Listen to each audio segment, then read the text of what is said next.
क्षेत्र से कुछ ही दूर नीले ग्रह के समान एक और सुंदर ग्रह था। गंभीर भाव के साथ लू शांग ने अपनी शक्ति का उपयोग किया और उसकी आंखों से मार्शल फायर निकलने लगा। लू शांग ने अपने हाथ आगे बढ़ाए और मुस्कुराते हुए अपनी शक्ति को छोड़ना शुरू कर दिया।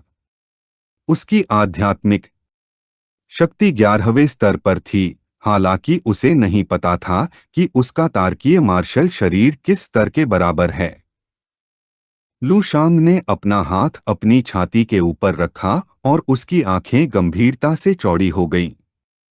वह जानता था कि उसके गुरुओं के मार्गों के साथ विलय के बाद उसकी मार्शल आर्ट भी बहुत विकसित हो गई थी, लेकिन उसके लिए अपने वर्तमान स्तर का स्पष्ट रूप से वर्णन करना असंभव था। लाभ बहुत बड़ा था और इसे पूरी तरह से आत्मसात करने के लिए एक लंबी और गहरी प्रक्रिया की आवश्यकता होगी। लू शांग का ध्यान एक ग्रह पर केंद्रित था और उसकी आंखें खुशी से चमकने लगीं, जिससे उसके चेहरे पर मुस्कान आ गई। उसने अपने मार्ग पर कदम दर कदम आगे बढ़ते हुए इसे व्यवस्थित करने का फैसला किया। उस समय लू शांग की आंखें गंभीरता से भरी हुई थीं और उसका मन जिज्ञासा से भरा हुआ था, क्योंकि किसी चीज ने उसका ध्यान खींचा था।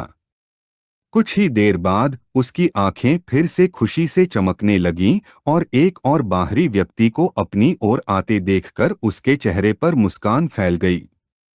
गुस्से से भरे भाव के साथ उसने अपनी मुट्ठी भींची और अपने प्रयोगों के लिए उन्हें गिनी पिग के रूप में इस्तेमाल करने का फैसला किया। विशाल तारकीय अंतरिक्ष में नीले ग्रह से हजारों प्रकाश किलोमीटर दूर मोटे आदमी और लंबे बालों वाले आदमी के अंतरिक्ष यान तेज गति से उसके निर्देशांक की ओर यात्रा कर रहे थे। जब मोटा आदमी एक और मांस की जांघ खा रहा था, तो कुर्सी पर बैठा लंबे बालों वाला आदमी उसे ध्यान से देखने लगा। उसे फ्रेंडो कहकर पुकारा और पूछा कि वह इस मामले के बारे में क्या सोचता है। फ्रेंडो के अंतरिक्ष यान में राजकुमारी फर्श पर लेटी हुई थी।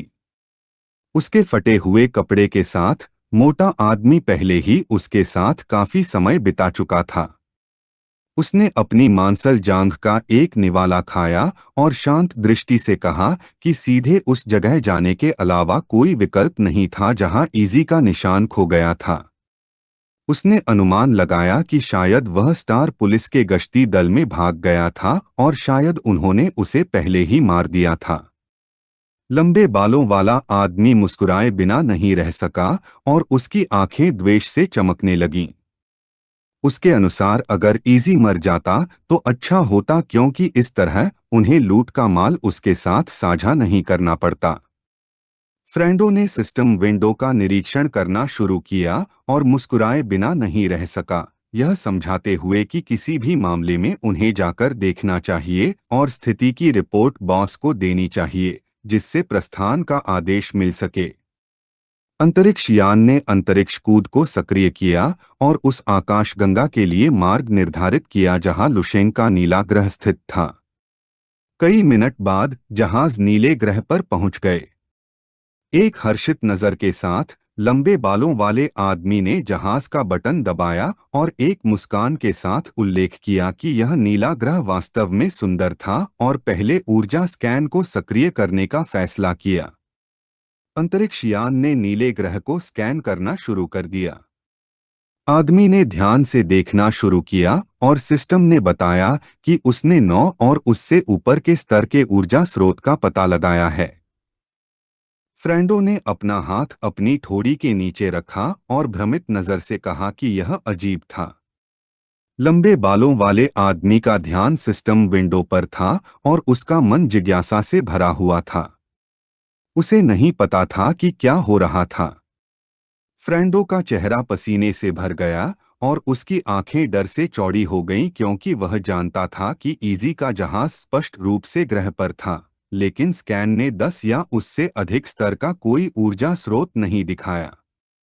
उसे आश्चर्य हुआ कि क्या इजी ने जहाज को छोड़ दिया और भाग गया। लंबे बालों वाले आदमी की आंखें गंभीरता से चौड़ी हो गईं और एक आत्मविश्वास भरी मुस्कान के साथ उसने यह स्पष्ट कर दिया कि इजी की मौत या भागने से कोई फर्क नहीं पड़ता, जब तक कि वे स्टार पुलिस नहीं थे। रिपोर्ट करने के लिए जहाज को वापस पाना जरूरी था। यह कहने के बाद उसने एक घमंडी नजर दिखानी शुरू कर दी। यह सुनते ही फ्रेंडो के चेहरे पर मुस्कान आ गई क्योंकि उसे लगा कि वह सही था। एक दुष्ट मुस्कान के साथ फ्रेंडो ने अपने हाथ मलना शुरू कर दिया। लंबे बालों वाले आदमी की आंखें दुष्टता से चमकने लगीं और मुस्कुराते हुए उसने कहा कि अब वे इस ग्रह को भी लूट सकते हैं। वह जूल्स और उसकी टीम के सदस्यों की कल्पना करने लगा, जो कई ग्रहों पर जाने जाने वाले कुख्यात क्रिम्सन आई स्टार समुद्री डाकू कबीले के सदस्य थे, जो बहुत ठंडे थे। उनके लिए उनके साथियों की जिंदगी या मौत कोई मायने नहीं रखती थी। जब तक उनका अपना जीवन और पैसा सुरक्षित था, बाकी सब कुछ अप्रासंगिक था। वह खड़ा हुआ, सिस्टम पैनल से दूर चला गया और मुस्कुराते हुए नीले ग्रह पर उतरने का फैसला किया।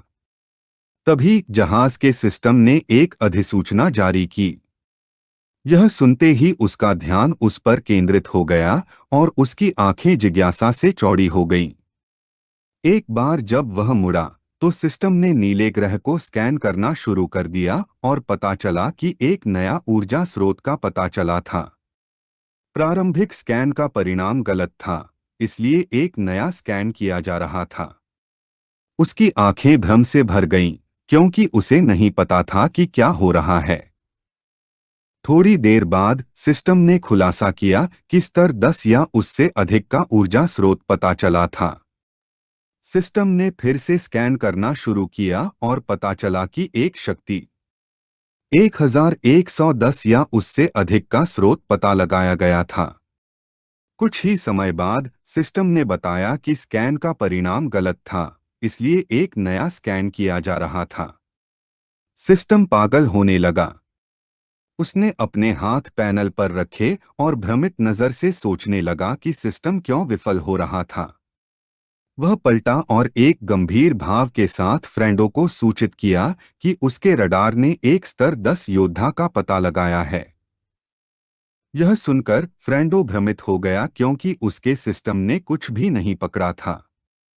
जबकि उसकी आंखें आत्मविश्वास से चमक रही थीं, उसने अपना सिर हिलाना शुरू कर दिया, अपने हाथ आगे बढ़ाए और मुस्कुराते हुए गिशी को समझाया कि इस तरह के दयनीय स्थान पर एक स्तर 10 योद्धा का दिखाई देना असंभव था, इसलिए यह निश्चित रूप से एक सिस्टम विफलता थी।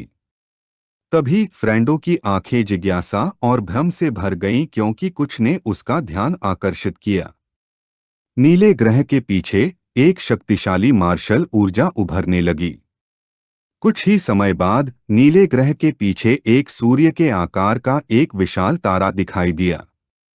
फ्रेंडो और गिशी का ध्यान उस पर केंद्रित था। उनकी आंखें भय से भरी हुई थीं और उनके जबड़े भ्रम में खुले हुए थे। उन्हें नहीं पता था कि क्या हो रहा था। तारा नीले ग्रह के ऊपर से गुजरा और उनके अंतरिक्ष यान की ओर बहुत तेज गति से बढ़ने लगा। फ्रेंडो और गिशी घबरा गए, यह महसूस करते हुए कि यह सूर्य था। भय से भरी आंखों के साथ गिशी ने लार निगल ली और पागलों की तरह पसीना बहाना शुरू कर दिया। उसे आश्चर्य हुआ कि क्या हो रहा था, क्योंकि एक रहने योग्य ग्रह के इतने करीब एक तारा सामान्य नहीं हो सकता था। फ्रेंडो को पागलों की तरह पसीना आने लगा और एक उग्र नजर से उसने महसूस किया कि यह एक तारा नहीं था, बल्कि किसी तरह की दिव्य मार्शल क्षमता थी। सूर्य का विस्तार होने लगा और धीरे धीरे यह फटने लगा। फ्रेंडो का ध्यान उस पर केंद्रित था और उसका मन भय से भर गया, यह महसूस करते हुए कि तारे के अंदर एक मानव सिलहूट था। जैसे ही सूर्य फटा, लू शेंग मार्शल आग से घिरे अपने शरीर के साथ उभरा और उनकी ओर बढ़ने लगा। उसकी आंखें उत्साह से चमकने लगीं और उसके चेहरे पर मुस्कान फैल गई। उसने यह स्पष्ट कर दिया कि नीले ग्रह के सामने अंतरिक्ष कचरा जाने से मना किया गया था। फ्रेंडो ने अपना दिमाग खोना शुरू कर दिया और घबराई हुई निगाहों से गिशी को भागने के लिए चिल्लाना शुरू कर दिया। वह भ्रमित महसूस कर रहा था क्योंकि उसे नहीं पता था कि क्या हो रहा था। उन्होंने अपने अंतरिक्ष यान चालू किए और बिना एक सेकंड के लिए भी हिचकिचाए उन्होंने नीले ग्रह की ओर पीठ कर ली और भागने लगे। फ्रेंडो, जो अपने अंतरिक्ष यान को नियंत्रित कर रहा था, ने अपने दांत भींचे और क्रोधित महसूस किया। उस पल उसे इजी की मौत के बारे में भयानक सच्चाई समझ में आ गई। उसे एहसास हुआ कि वे एक सच्चे राक्षस का सामना कर रहे थे। डर से भरी नजर से वह लू शेंग की ओर मुड़ा। उसे एहसास हुआ कि उसके पास कम से कम 11वें स्तर के योद्धा की शक्ति थी। तुरंत उसने भागने के लिए एक अंतरिक्ष छलांग लगाने और प्रमुख को सूचित करने के लिए वापस लौटने का फैसला किया। जब धीरे धीरे उनके अंतरिक्ष यान दूर जा रहे थे, लू शेंग ने चुपचाप ध्यान से देखना शुरू कर दिया। लू शेंग ने अपना हाथ उनकी ओर बढ़ाया और जब उसकी आंखें उत्साह से चमक रही थीं, उसने अपनी मानसिक शक्ति को सक्रिय किया और मुस्कुराए बिना नहीं रह सका। अब जब वे आ चुके थे तो यह स्पष्ट था कि अब जाने का कोई कारण नहीं था। लू शेंग की मार्शल ऊर्जा ने असर दिखाना शुरू कर दिया और धीरे धीरे फ्रेंडो के मुंह से खून बहने लगा। डर से भरी एक भ्रमित निगाह से उसने महसूस किया कि यह मार्शल शक्ति थी। गिशी ने खून की उल्टी शुरू कर दी और उसकी आंखें भय से चौड़ी हो गईं, यह महसूस करते हुए कि यह एक स्तर 11 योद्धा की आध्यात्मिक शक्ति थी। कुछ ही देर बाद फ्रेंडो जमीन पर गिर पड़ा, यह सोचते हुए कि इतनी अपार शक्ति वाला वह आध्यात्मिक योद्धा वास्तव में कौन था। उस पल अपने शरीर को नीली मार्शल ऊर्जा से घिरा हुआ लू शेंग अपने जहाज पर दिखाई दिया और उसे एक जिज्ञासु नजर से चुपचाप देखना शुरू कर दिया। थार बोई ने फ्रेंडो को एक भेदी अभिव्यक्ति के साथ ध्यान से देखना शुरू कर दिया। उसके लिए स्तर 11 से नीचे के लोगों को खत्म करना घास काटने जितना आसान था। उसने मुश्किल से उनकी आत्माओं को छुआ और उन्हें तुरंत बुझा दिया। उसने महसूस किया कि बिना इस पर ध्यान दिए वह उस स्तर तक बढ़ गया था। उसी समय स्टार पायरेट कबीले के पंजे पर दूर अंतरिक्ष में बैंगनी बालों वाला एक आदमी अपने सिर पर हाथ रखे हुए बैठा था और अपने विचारों में डूबा हुआ था। वह क्रिम्सन आई था, जो स्टार पायरेट्स का नेता था। उसकी आंखें क्रोध से चमकने लगीं, क्योंकि गिशी और फ्रेंडो का भी संपर्क टूट चुका था। भूरे बालों वाली एक महिला जो एक गिलास के साथ एक ट्रे पकड़े हुए थी, दिखाई दी और यह सुनते ही उसकी आंखें भ्रम से भर गईं। नेता उसकी ओर मुड़ा और चुपचाप उसे देखने लगा। वह खड़ा हुआ और एक जिज्ञासु नजर से अंतरिक्ष यान की प्रणाली को सक्रिय कर दिया, जिससे यह नीला ग्रह दिखाने लगा। वह विश्वास नहीं कर सका कि स्तर 1 संसाधनों वाला एक छोटा ग्रह गिशी और अन्य 3 स्तर 10 योद्धाओं को बिना किसी निशान के गायब करने में कामयाब रहा था। महिला ने अपनी बाहें पार की और एक भ्रमित अभिव्यक्ति के साथ सोचा कि यह स्टार पुलिस का काम था। नेता की आंखें गंभीरता से चमकने लगीं। उनके लिए यह बहुत संभव नहीं था कि यह स्टार पुलिस के बारे में था, क्योंकि भले ही जब सेना की टुकड़ी आई तो उसके आदमियों ने कम से कम एक संकेत भेजना बंद नहीं किया होगा। संभवतः उन्हें एक पल में ही मार दिया गया था। यह सुनकर उसकी आंखें भय से भर गईं और वह घबराने से खुद को नहीं रोक पाई। अनिश्चित भाव के साथ नेता ने देखने का फैसला किया। भय और चिंता से भरी आंखों के साथ उसने भी उसके साथ जाने का फैसला किया। नेता की आंखें बुराई से चमकने लगीं और उसके चेहरे पर मुस्कान फैल गई।